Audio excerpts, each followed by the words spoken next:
Dong,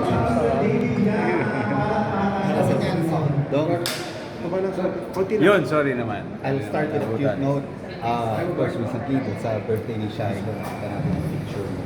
Sama si Michael V. And of course, mas excited pa yata si Six.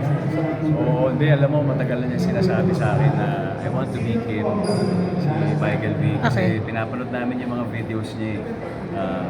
Sobrang good vibes talaga yung mga videos ni Kuya Bitoy. And sabi niya, I only know three Michaels. Michael Schumacher, Michael Jordan, and Michael V. Wow! Sabi ko. So, kwento ko nga kay Kuya Bitoy yun.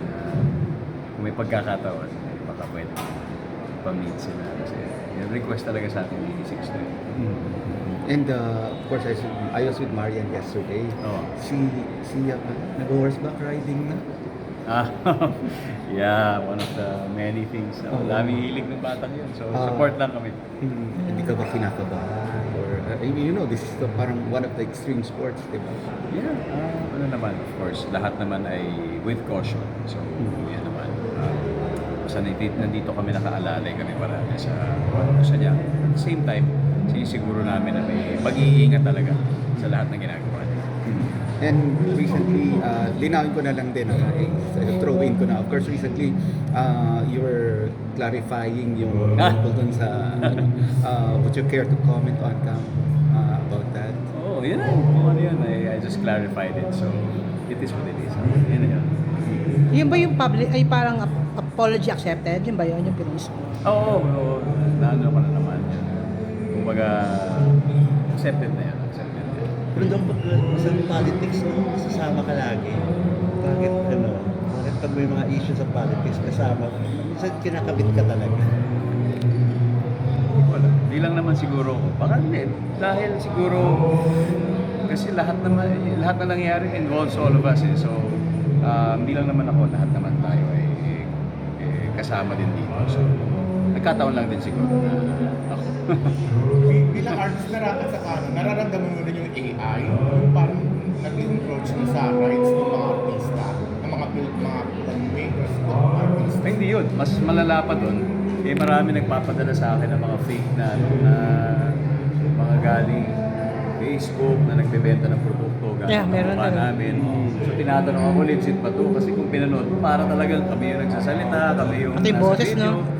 So talagang nakakatakot. So, minsan talagang yung mga tao, sasamantalahin nila yung paggamit ng ganitong technology para sa kanilang gain na hindi naman tama kasi parang mag-aabuso na yun ng mga tools na ito. So, yun talagang kinatatakutan namin. And of course, later on, mapalitan talaga yung craft of performing live on screen. And that's something that we really want to protect as artists.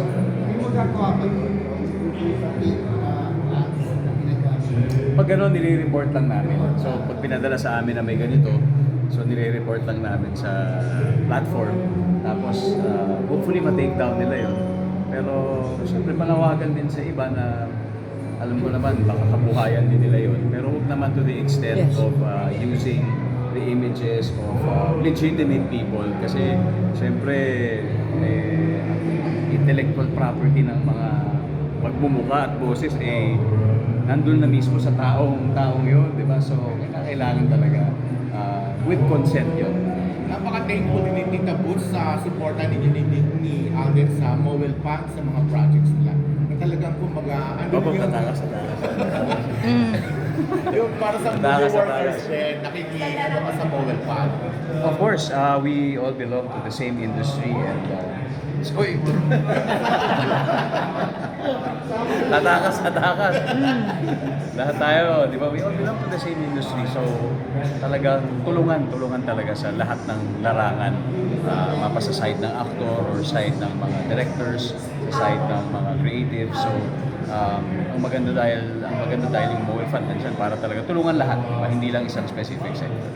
Message lang doon sa 40th anniversary na ng EDSA Revolution.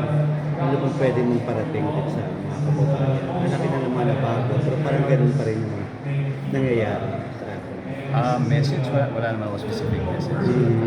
We all commemorate it. We all know how important it is, diba, sa ating kasaysayan.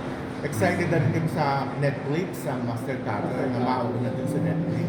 First mo, di ba, na I mean, yung sa Netflix mo na ipapalabas. Oo, parang, oh, kasi yung iba parang lumabas na lang Sa atin, tapos, bago palabas first sa time. And congratulations, there's a 4th anniversary. 4th na, no? Ng Family Fourth? Feud. Oh, fourth Family na, Feud. fourth na. So parang tuloy-tuloy na talaga. Inaantay ka ulit, Kuya Girls.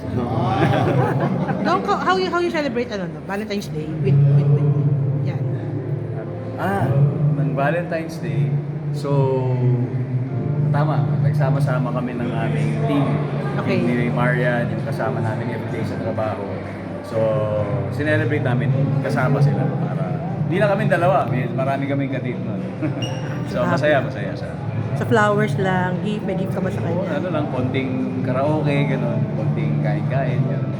So, kasama namin yung, kung sino yung everyday kasi minsan hindi, alam mo yung pagkasama mo sa trabaho, minsan, puro trabaho na lang, wala nang personal na kamustahan para at least mapasalamatan sila. And we just really enjoyed each other's company. Dong, I know you're very happy with Marian, Kaya lang, what is your reaction? Naiinis ka ba dun sa mga tao? Patuloy pa rin nang iintriga sa relationship niya ni Marian. Nakakaramdam ka ba ng bullshit sa ganyan? O natatawa ka na lang ba? Natatawa na lang. So, ano na yan siyempre, lahat ng mga trials na yan darating sa isang relasyon.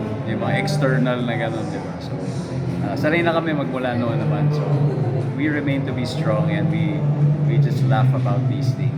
Mahalaga solid kami pa rin. Ang sabi niya nga, ang importante, alam niyo yung totoo. Kayong dalawa, Yes. open yung communication. Yes. So ang reaction na sabi ni Marian, ikaw naman talaga yung pinakamagaling na Diyos. Parang proud na proud ka kung tagapin niya yung award. Ay, naku, BAFTA. salamat naman sa kanya.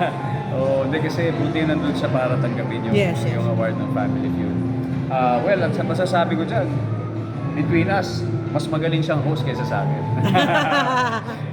Isa pang question, ang FPG kasi nasa GMA na yung rights, yung karapatan. Isa ka rin sa baka pwedeng bigyan ng project. Anong reaction mo dyan? Hindi pa, wala pa naman sinasabi. Pero anong reaction mo? Pero if ever, let's say, Reaction ng mga tao na bagay kay Tito, kay Oo, kasi ang daming alam naman natin kung gaano kayaman yung library ng ating The King, di ba, si FPJ. So, the fact lang na nasa GMA yun, at least marami mga titles na mapapanood na ulit sa GMA. Lalo-lalo yung mga kabataan kasi hindi na nila naabutan. So, now we get to see and GMA gets to relive the stories of FPJ. Whether sa amin o hindi, ang mahalaga, mapanood siya, di ba? Mapanood siya. salamat. Picture lang, okay na.